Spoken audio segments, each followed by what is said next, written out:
What is going on, guys, and welcome to BMW League. On this channel we do all kinds of awesome BMW content, but in this video we're gonna specifically look at a 2020 BMW X5 G05 and its reliability.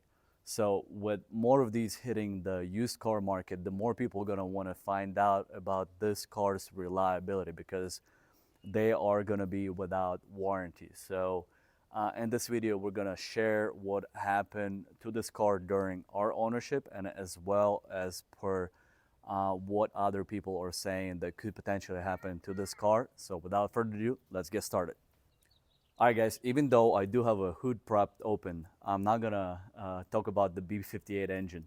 As much as I want to share some content and reliability issues, these engines are pretty darn awesome. However, there have been some reports of a transfer case issue on 2019 models as well as some early 2020 builds. So when you are looking to purchase one of these, I recommend you stay mid to late 2020 production date, or you make sure that the transfer case was replaced under BMW warranty. All right, guys, so there's two things that I can complain about as far as reliability goes on this car during our ownership. So number one is our Bluetooth actually stopped working. It is completely broke. So we were hoping that the dealer can fix it with a software update, but long story short, it didn't.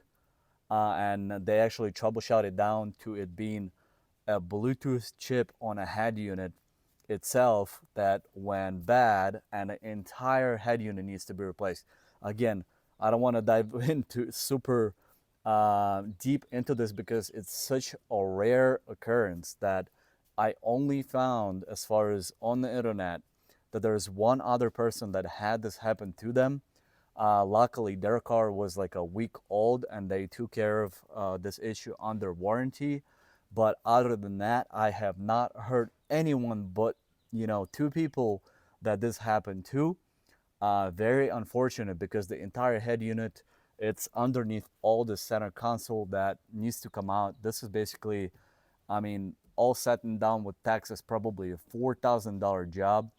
And one might ask, who cares about Bluetooth? Once you have a CarPlay and going back, it's ridiculous. The CarPlay is just so nice and it needs both Bluetooth and Wi-Fi to work. So super unfortunate, but for right now, obviously we don't have this kind of money to replace the whole head unit.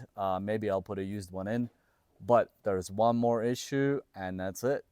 This is kind of a cool shot, half the car being on the sun, half on the shade. But another issue that been happening to us recently is the comfort access not working 100% of the time.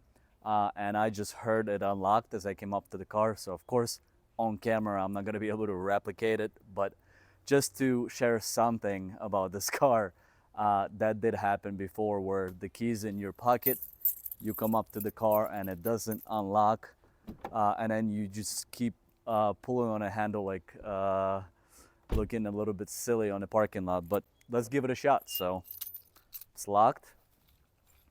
Let's say I come up real fast and I can already hear it unlocked. So of course I'm not gonna sit here and try to replicate, but just something to keep in mind, the comfort access could mess up from time to time.